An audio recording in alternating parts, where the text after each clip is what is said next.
Okay, so this is the correct one, and it's about the material degradation under climate change. The outline of this presentation is first to present the available material degradation models that are proposed by standards and current literature for concrete and steel. We will show how we will apply those models in the RISKADAPT pilots. We will discuss the results of the application and the conclusions. Regarding the material degradation of structural steel, according to ISO standards, major factors that affect the corrosion rate of steel are temperature, relative humidity, sulfur dioxide concentration, and chloride concentration. In order to estimate the thickness loss as a function of time, based on ISO standards, we consider that it follows a power law during the first years.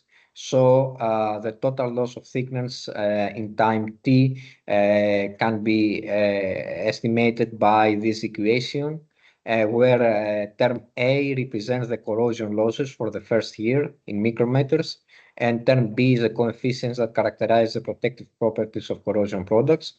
However, research has shown that the formation of corrosion products on the metal surface decreases the initial corrosion rate. So for a long-term period, the initial power law is followed by a linear law.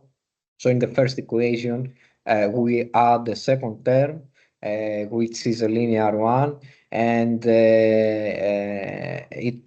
term has the factor C, which is the annual gain in corrosion losses of metals during the stationary stage. And according to ISO, the stationary stage starts after 20 years of exposure. How the climate change may impact steel corrosion. According to ISO, the first year corrosion rate is affected by environmental variables such as temperature and relative humidity, and also emissions such as the annual sulfur dioxide deposition and the annual average chlorides deposition. And by estimating the first year corrosion rate, we can use it in the previous equation as the factor A. So climate may affect steel corrosion in terms of temperatures, since an increase in temperature lead to increase in the corrosion rate. For relative humidity, for a constant temperature, an increase in relative humidity will lead to increase in the corrosion rate. And also regarding the environment pollutants, an increase in sulfur dioxide will cause increase in the initial rate of corrosion. However, due to recent legislation, especially in the European Union, we have a decrease in trends in sulfur dioxide concentration. Furthermore, chloride with sulfur dioxide have a synergistic effect on the rate of corrosion. However, according to current research, the chloride deposition is not expected to change dramatically in the future. And now the second most very popular structural material is reinforced concrete. And the degradation of reinforced concrete propagates in stages, especially in 4 stages, where stage 1 is refers to the start of chloride or carbonation penetration. Then we have in stage 2, we have the first cracks. The cracks propagate and get bigger, and this means that our section is in stage 3. And finally, at stage 4, we have a spall, we have loss of concrete cover, and it may end up with a collapse of the tower of the member, of the structural member, or even the whole structure. The environmental parameters that affect the deterioration of concrete members are temperature and relative humidity, similar to the steel, and the carbon dioxide concentration, which is also called carbonation-induced corrosion, and the chloride concentration, we call it as chloride-induced corrosion. So, first of all, we have to specify the time to corrosion initiation. For the case of carbonation-induced corrosion, which is due to carbon dioxide, The carbonation depth can be estimated as a function of time in the model by a model proposed by Stewart. The variables in the model are many, and they take into account the synthesis of concrete, such as the amount of cement, the ratio of calcium oxides, and also the environmental conditions at the structure site, such as the temperature and relative humidity. If the original cover of an element is known, then the time to initiation is easily estimated if we set the XC equal to the cover depth. And once we have the corrosion initiates, and assuming a uniform and constant corrosion rate during the propagation period, there is a model proposed by Marquez and Midral, where by which you can estimate the progressive loss of rebar diameter in micrometers. The corrosion rate, I core, is a function of several parameters, including temperature, humidity, and age of concrete. The second type of corrosion of concrete is the chloride-induced corrosion, which is due to chloride ingestion, and there is a model suggested by Duracrete project by which you can estimate the chloride penetration depth in meters, and the variables included in the model take into account the exposure time, chloride concentration as percent by weight of cement, and the chloride diffusion coefficient. And of course, if you know the original depth of cover depth of the steel rebars, then you can estimate the time to corrosion initiation. And for the corrosion propagation, there is a model proposed by Rodriguez and Andrade, where you can estimate the rate of diameter decrease of the steel rebars. And again, the corrosion rate is affected by temperature. So, in RISKADAPT, as also Marco presented in the previous session, we have 4 pilots. However, for material degradation, we will consider the material degradation in 3 of those. The first 3, pilot 1, which is a piece concrete bridge in Greece, pilot 2, which are about steel power transmission towers in Finland, and pilot 3, a reinforced concrete building in Italy. So, after selecting the appropriate material degradation model, we will apply that in each pilot. For instance, for pilot 1, we will use the chloride-induced corrosion of concrete because it is a concrete bridge. For pilot 2, we will use the steel, the material degradation models related to steel, and for pilot 3, the material degradation models related to concrete and especially to carbonation-induced concrete. And after specifying the effect of degradation, meaning specifying the thickness loss, we will perform structural analysis in order to estimate the probability of failures and overall the structural condition of the asset. So the first pilot, it's Polyphytos Bridge in Kozani, Greece. The bridge was built in 1975, so the exposure time is 49 years. The average temperature of the location is assumed to be 22 degrees Celsius, and the cover depth of pre-stressed strands were assumed to be equal to 13 centimeters.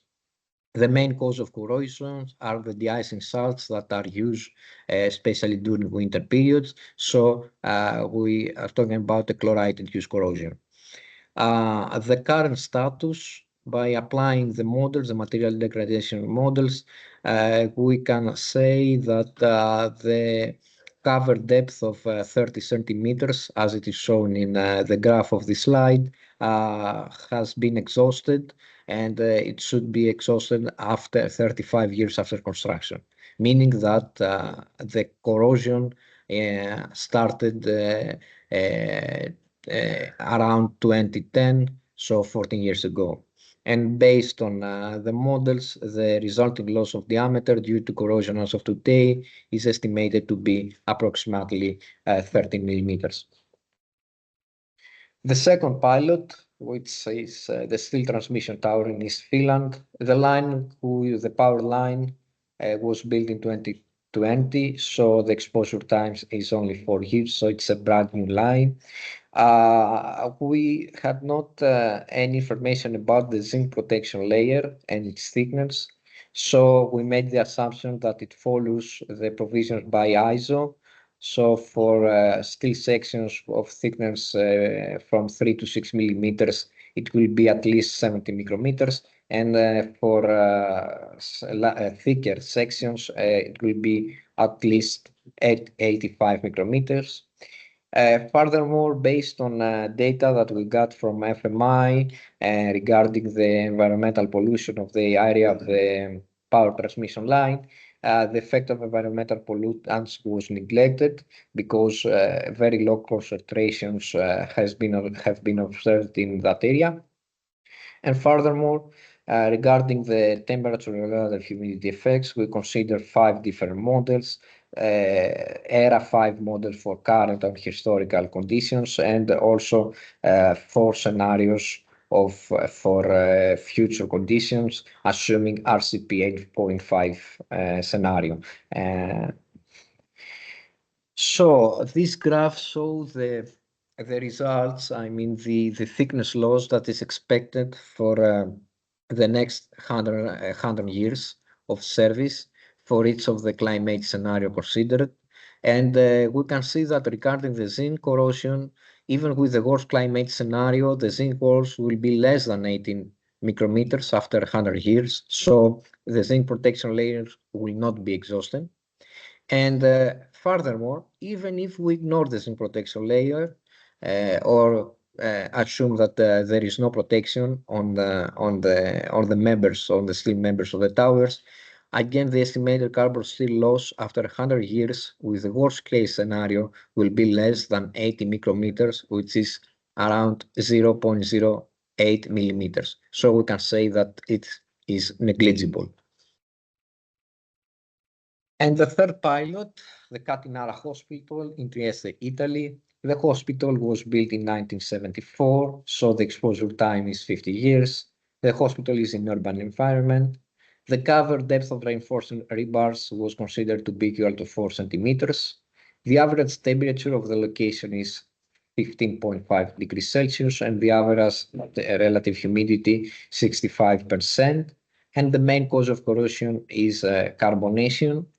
So after applying the appropriate models, we estimated that the loss after 50 years of service, as meaning today, is around 0.41 centimeters, which is far less than 4 centimeters. So we can assume that carbonation depth has not reached steel bars yet. And for the future, we consider the most severe scenario of carbon dioxide emissions, which is the scenario of 750 ppm of carbon dioxide. This will cause an increase in temperature by 3.5 degrees Celsius. So in 50 years for today, in the year 2017, the carbonation depth is estimated to be 0.64 centimeters. So if we add this value to the previous value of the 0.41 centimeters, we'll end up with a value of 1.65 centimeter, which is again less than 4 centimeters. So we can say that again, even after 50 years of from today, the steel rebars are not going to be affected. So climate change, at least for the Catinara Hospital, and in terms of corrosion, doesn't seem to have a significant effect. So the conclusions for all pilots of the RISKADAPT. For pilot 1, which is the bridge in Greece, corrosion of pre-stressed tendons must have started since more than a decade, and a significant reduction of thickness of more than 12 millimeters has been estimated for the pre-stressed strands of pilot 1. Of course, I should say here, and probably that our model are more or less deterministic, and also they make some oversimplified assumptions such as the uniform corrosion, and based on measurements and site visits that have been performed in the bridge. Probably the corrosion must be more intense, and the models might not catch the actual corrosion mechanisms on that bridge. Of course, this is another topic, and we cannot go into detail in this presentation. Regarding Pilot 2, the transmission towers in Finland, we can say that they have not been affected from steel corrosion, and we do not expect to have also significant effects in the future. And the same conclusion was made also for Pilot 3, the hospital in Italy. And this is my presentation. Thank you very much for your attention. Alessia and Magdalena, the floor is yours. Yeah, thank you. Can you see my screen and can you hear me loudly? Yes, yes. Very well. So good afternoon, everyone. Thanks for the introduction. My name is Alessio Rimaldi and I'm Secretary General of BIBM, the Federation of the European Precast Concrete Industry. So BIBM is one of the partner of the RISKADAPT project and is responsible for the definition of climate change adaptation options with a focus on precast concrete. Aero and Technic contributed to the refurbishment part, and want to thank indeed Vasilis and Dimitrios for helping us putting together this presentation that I will give together with my colleague Magdalena. Brief agenda of my speech, of our contribution today. We will start with the relation between adaptation option and climate change and the evaluation of the corrective actions that will be divided into two main categories, the replacement one and the refurbishment. As you know, on one side, climate change is really pushing for the adoption of adaptation options that allows indeed humanity to cope with the effects of climate change. As mentioned by Carlo before, and according to the IPCC, the International Panel on Climate Change leads to changes in frequency, intensity, duration, and timing of extreme events, extreme weather and climate events. And we need indeed to adapt our infrastructure and our building. On the other hand, however, the adaptation options can have an impact on climate change when, for example, carbon-intensive solutions are used. And that is the reason why there is, in the RISKADAPT project, we focus not only on the costs of the replacement option, but also on the environmental impacts, let's say, summarized in the global warming potential. And the difficult task in this is to balance these two aspects and find the optimum solution that allows society, on one side, to respond to the effects of climate change, but on the other, to mitigate the causes. Well, for decades, let's say, disaster risk reduction has been a priority for designers of critical buildings and infrastructures when you think about floods, windstorm, earthquakes, volcanic eruptions, etc. On the other side, climate change and environmental degradation are probably some of the greatest challenges that humanity is currently facing. While beyond the direct environmental impact, climate change has serious economic and social implications. So disasters and climate change both have similar consequences for people's lives. And the sheer concern that we can see here in the picture is indeed the objective of the study of RISKADAPT. Tackling this part, providing sustainable solution is what we could call the resilience of a structure in the framework of climate change adaptation. I was talking about the evaluation of the corrective actions, which depend on the assessment against the expected service life. While this assessment can take place either starting from regular maintenance and inspection operation, or can be triggered by a sudden event like structural damage. And the first question that is the responsible person is asked to answer is it safe? And if the answer is yes, can it withstand the remaining service life? And if the answer is still yes, limited repair or no action is necessary. But if the answer to one of the two previous questions is no, then the evaluation of the corrective actions have to take place. And as I was mentioning at the beginning, there are two options that stand out. The first one is the refurbishment, means ensuring that the structure can withstand until its end of life or a shorter period if regular maintenance is scheduled.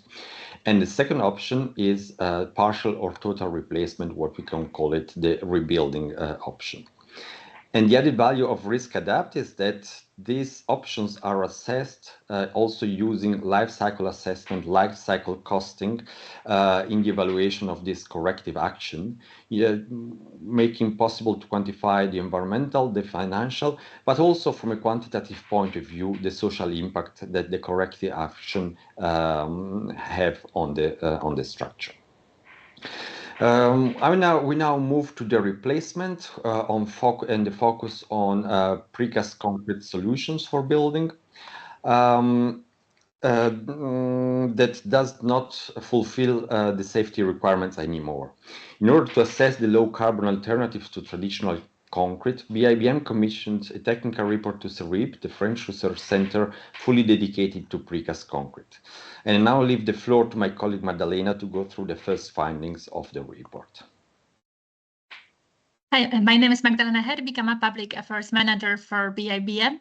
And I already included the report on the chat, so you can review it by yourself. And in the first part of the report, we 5 main opportunities regarding low carbon adaptation of precast concrete products have been identified. As you can see on the list, the focus is mainly on using concrete with a lower carbon content and to optimize the design to use less material. So we can already go to the first solution. It's related to low carbon binders. As you know already, most of the cement CO2 emission comes from the clinker production. And when we are discussing about adaptation options, we really have to discuss the mitigation efforts at every stage of the manufacturing process. So when it comes to the first stage of cement production, the first opportunity is in improvements in energy efficiency. So what can be done? The solutions are about modernizing kilns, improving fuel efficiency, lowering electricity use, using alternative fuels such as biomass, and further upgrade the infrastructure.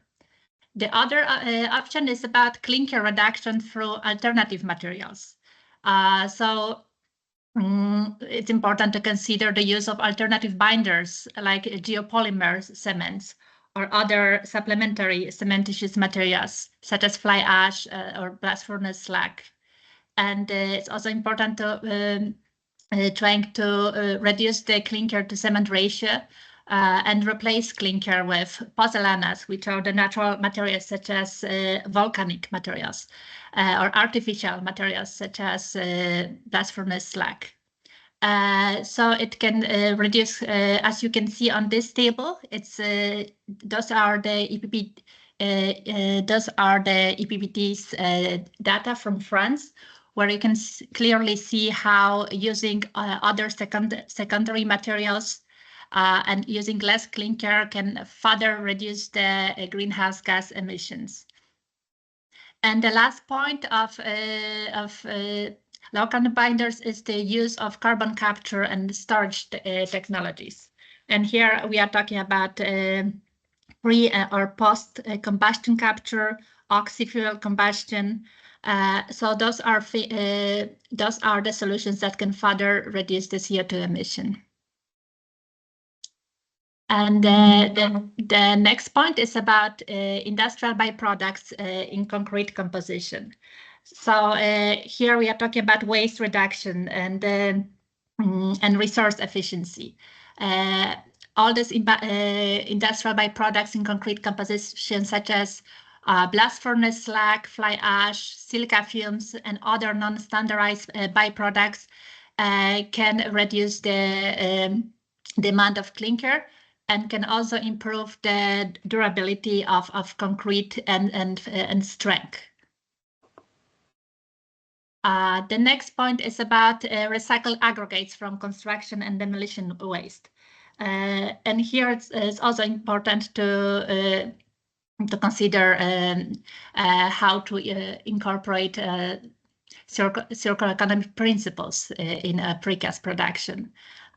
So concrete waste it's a huge amount of waste in Europe, and right now they are being used primarily in backfills, roadworks, or quarry filling. But things are improving, and there are different types of aggregates that we can use, either plant-based like hemp or industrial waste like slag, and there are other sources as well. And in the report, you can see that different research that's being conducted in using recycled content in concrete. And as BABM, we are partners with such Horizon Europe projects as RI4, VIP project, or Ceramco. So all these projects were exploring using recycled aggregates in concrete production. And so those are very, very promising numbers too. And the next slide. Other point is about the reuse of concrete elements.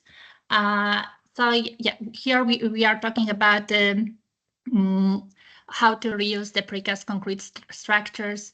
It is a very it is a more sustainable way in terms of material recovery, primarily for non-structural items. But in the report, you can see projects such as Recreate, or Super Circular Estate, where you can see how how modular construction can further lower the carbon footprint. Of course, there are different kind of challenges limited by non-standardized specification, design rules, and other local regulations. And the last point is about structure design. So it's about optimizing concrete strength. And the carbon profile of a concrete work depends on key factors. It's about carbon intensity, but also the amount of concrete used. Here you can see that when it comes to traditional pre-stressed concrete deck and high performance pre-stressed concrete deck, you can see that even though there is more cement used in concrete production, the overall global warming potential can be lower. The next slide. So here we are talking about ultra high performance concrete that can reduce CO2 emission because we are basically using less concrete in structural elements like bridges, despite the high cement content. But of course, it's important to use cement with less amount of clinker. And in the project, there are other case studies that can prove that using high performance concrete with alternative binders can significantly lower CO2 emission. And now I'll give the floor to Alessio, who will focus on some case studies. Yeah, indeed. When we apply this driver that you have just explained to infrastructure and building, we have analyzed 5 cases each. For infrastructure, the reference service life is 100 years, and for buildings, 50 years. So the 3 parameters that we have been working on were the compressive strength, the use of alternative binder, and finally the use of recycled content concrete aggregates within the element. We studied linear bins for infrastructure, which are mainly applicable to the pilot one of the RISKADAPT project, and we see that we start with a minor reduction of global warming potential based on the addition of mineral fillers. Then we studied the replacement of 20% with recycled aggregates, and as it was mentioned before, this has a really limited. It has a good impact in terms of circularity, but limited impact in terms of global warming potential, only -2%.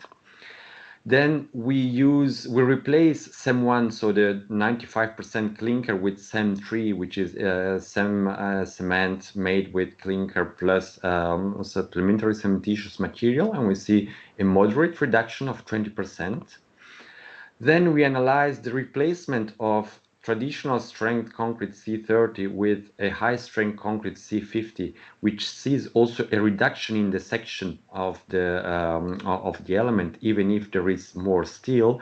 At the end, the environmental profile is better.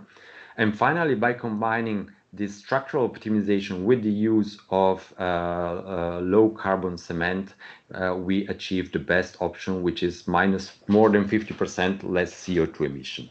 And what is interesting to note is that in terms of cost, the different solutions are comparable with differences between the highest and the lowest below 5%. When we apply the same principle to building, we see a similar trend. The only slight difference is that in case of replacing with high compressive strength, we have a result a little bit higher than only with replacing the binders.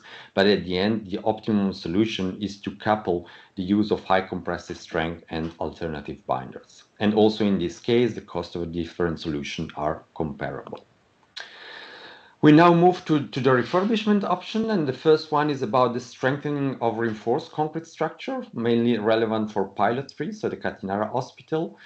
Well, as you know, the aim of strengthening is to upgrade the performance of the existing, in this case, concrete element and structure without having to demolish. We have analyzed 3 methods of strengthening: jacketing with concrete, with steel, and with fiber reinforced polymers. In terms of concrete jacketing, these are the operation. We start with the cleaning and roughening of the surface, add the steel anchor, add the bars and stirrup, pour epoxy material in order to ensure the bond between the old and new concrete, and then pour in new concrete before the epoxy material dries. In case of steel jacketing, it is quite similar. We start with the cleaning operation. We apply the steel jacket. We use epoxy material in order to ensure the bond. And finally, we fill the space between the concrete member and the steel jacket, again with epoxy material. Fiber reinforced polymers jacketing is similar. Fiber reinforced polymers are material made of high strength fibers like glass, carbon, and steel embedded in a polymer matrix. They become an integral part of the structural elements. This is probably one of the main advantages, is that they do not increase the cross-sectional area of the element and add very limited extra weight. And in RISKADAPT, we have assessed both carbon and glass fiber reinforced polymer. In terms of methodology, well, you also probably know it. The first step is specify the strengthening options that are available, assess all of them, assess the new structural capacity that these options are bringing to the structure, estimate the cost and the environmental impact, and finally select the optimal alternative so that the structure can withstand the new loads with the refurbishment with CFRPs. I then come to the conclusion, not to be too long. As I say, climate change will foster adaptation option based on both cost and environmental impacts and social impacts. The evaluation of corrective action can generally bring to 2 main scenarios: the replacement, partial, full, and the refurbishment. In case of concrete replacement, low carbon drivers need to be considered because it is possible to optimize the structure from a global warming point of view without or with limited impact on the cost. In case of concrete repair, different methodologies are available and the balance between environmental monitoring and technical consideration is needed. And finally, in case of steel repair, environmental and monetary drivers are opposite, at least in this case, and there is really the need to balance the 2 drivers, but also taking into account the different boundary conditions like costs, labor costs, speed, etc. And that concludes our presentation. Thank you very much for your attention. Thank you very much, Magdalena and Alessio, for the very interesting presentation.